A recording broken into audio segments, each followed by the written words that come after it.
vamos a hablar hoy de la esquizofrenia. Primero que nada, recuerda que estos videos solamente son informativos para que conozcamos más sobre la salud mental y sobre algunos problemas de salud emocional, de trastornos mentales y de índole psicológica.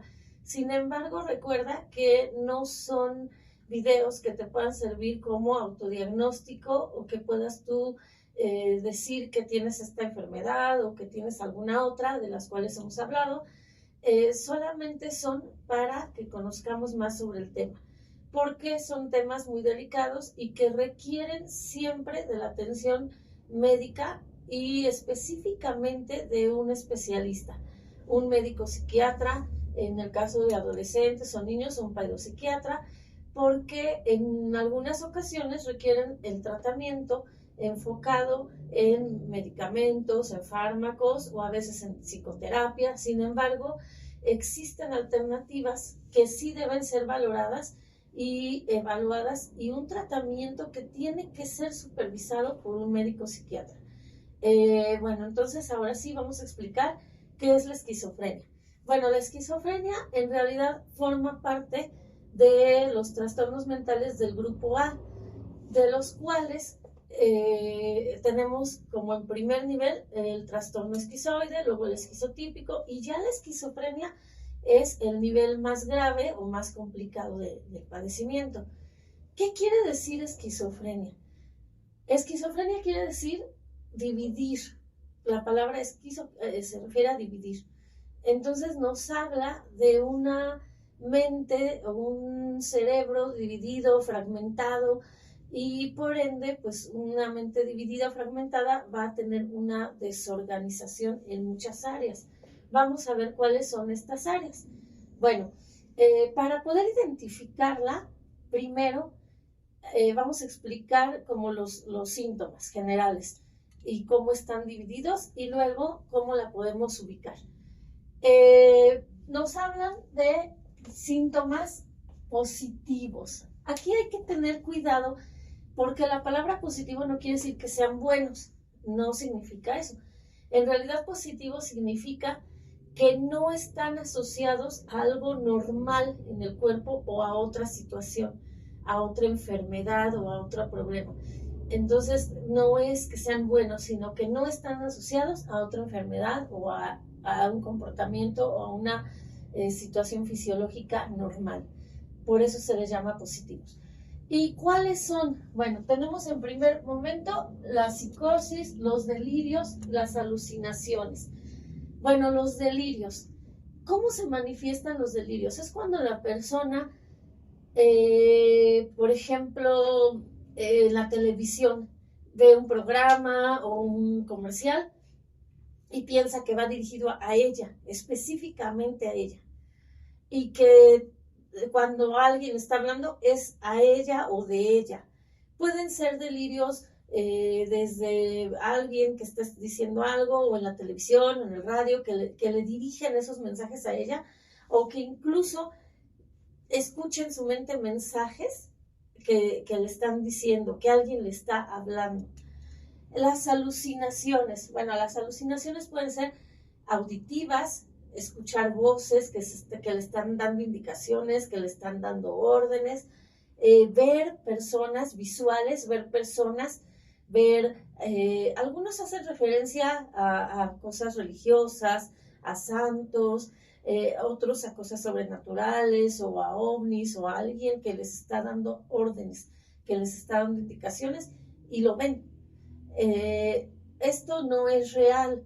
Recordemos que por eso es esquizofrenia, porque está dividida la mente, entonces está como fragmentada, entonces son cosas que la persona ve, escucha, entonces son alucinaciones de tipo auditivas o visuales y la persona las ve, realmente las ve, las escucha, esas voces, esas personas que le hablan, que le piden cosas, que haga cosas.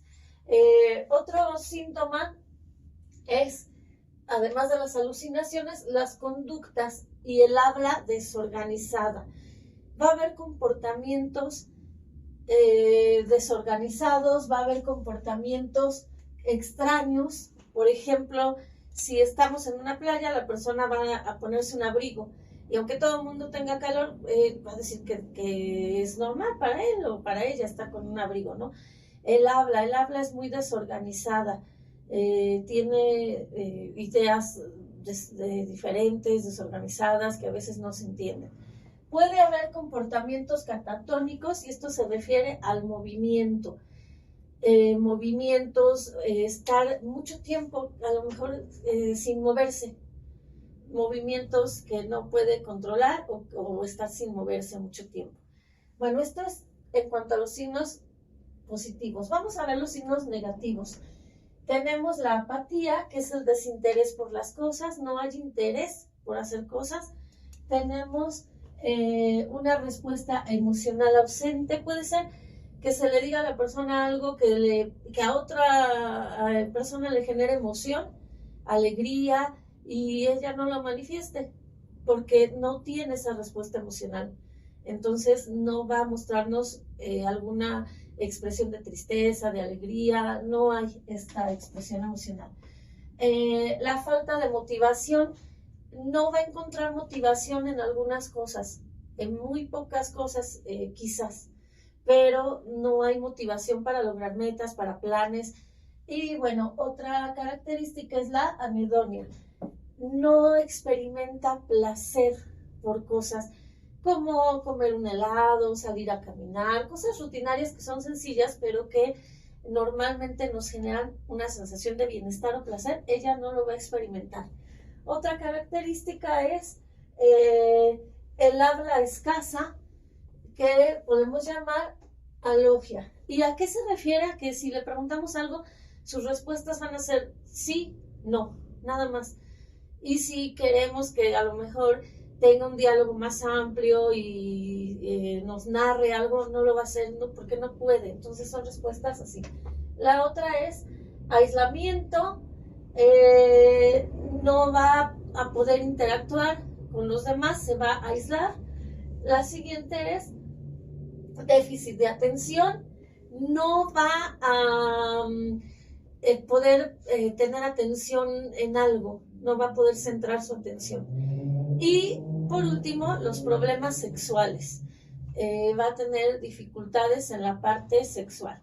Bueno, estos son los síntomas negativos. Nos habla también de los síntomas cognitivos, que afectan la atención, la memoria y dificultad de abstracción.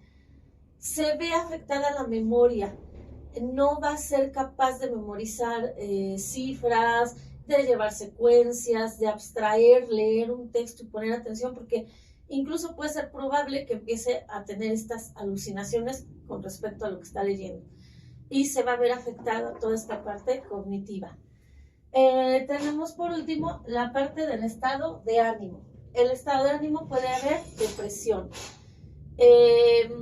Y bueno, vamos a ver cómo se identifica o cómo lo podemos identificar con los síntomas que señala el manual estadístico. Primero, pues estos síntomas se deben de presentar en una prevalencia de 6 meses, aunque un mes consecutivo de ellos ya nos habla, sin embargo, desde antes, 6 meses anterior al mes donde se presentan con más intensidad. El primero es la conducta desorganizada, de la cual ya hablamos. La presencia de todos estos signos negativos de los que hablamos tendrían que estar presentes.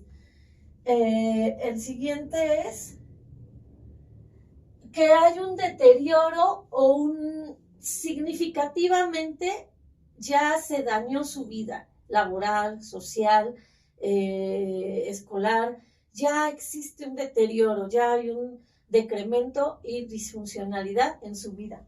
El siguiente síntoma es que puede ser que no existan síntomas o problemas de otra enfermedad asociada, como depresión, trastorno bipolar. No tendrían que existir asociados. Si no existen estos y existe todo lo anterior, estamos hablando de una esquizofrenia. El siguiente punto es que existe una evidencia de estas alteraciones por un periodo de 6 meses. Ya previamente existieron estas alteraciones y se intensifican un mes antes o ya se presentan con mucha frecuencia durante un mes, pero 6 meses anteriores ya hubo signos positivos o negativos de la enfermedad. Y el siguiente es que no hay consumo de drogas o algún medicamento o alguna enfermedad asociada. Esto es muy importante porque algunas drogas pueden provocar este tipo de alucinaciones o este tipo de delirios, pero se debe diferenciar si existe el consumo de alguna droga. Entonces no podríamos hablar quizás de una esquizofrenia hasta que se elimine el consumo de la droga totalmente. O algunos fármacos que pueden provocar también estas alucinaciones o estas alteraciones. Y bueno, incluso existen enfermedades que pueden presentar algunos de los síntomas anteriores. Entonces todos estos factores se tienen que descartar para que se pueda diagnosticar la esquizofrenia. ¿Cuáles son sus fases? Primero estamos hablando de la fase prodrómica, donde la enfermedad empieza con 6 meses de anticipación. Empezamos a ver, bueno, cuando la persona va a consulta y le preguntan, ¿desde cuándo empezaste? Y dice el familiar del paciente, yo creo que tiene como 4 meses o 5 meses que empezó a estar así. Entonces esta es la fase inicial, donde empieza con algunos de los síntomas. La fase activa, cuando ya se presentan estos alucinaciones de manera muy intensa, y la fase, la fase residual, que es cuando ya existen como estos delirios, estas situaciones, pero menos marcada.